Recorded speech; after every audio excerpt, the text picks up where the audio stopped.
আমরা কুমারী মেয়েরা উপযুক্ত শিক্ষা গ্রহণের পাশাপাশি শ্রী শ্রী ঠাকুর কথিত পথে বিবাহ প্রথার সংস্কার সাধন করে চলব।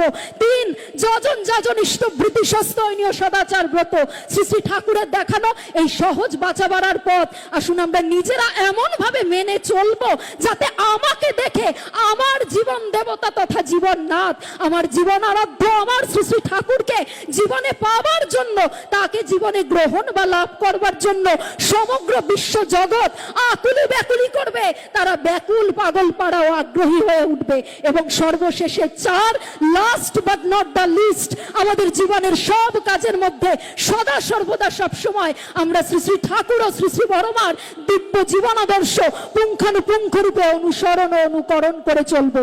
আমার নিজের স্থির ও দৃঢ় বিশ্বাস অন্তত পক্ষে এইটুকু চলতে পারলে, এইটুকু মেনে চলতে পারলে আমরা শুধুমাত্র সৎসঙ্গী কুমারী মেয়েরা তথা মায়েরাই ওই সুদীক্ষা সুশিক্ষা ও সুবিবাহ অর্জনের মাধ্যমে আজকে ইষ্ট স্বার্থ প্রতিষ্ঠার এই মহান কর্মযজ্ঞে আত্মাহুতি দিয়ে এক বিশেষ ভূমিকা গ্রহণ করতে সক্ষম ও সুসফল হবই হব।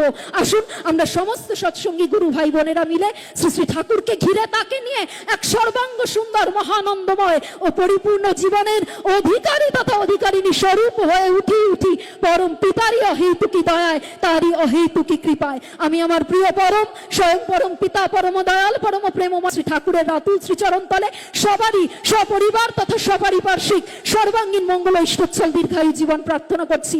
খুব ভালো থাকবেন সবাই। জয় গুরু সবাইকে। বন্দে পুরুষোত্তমম।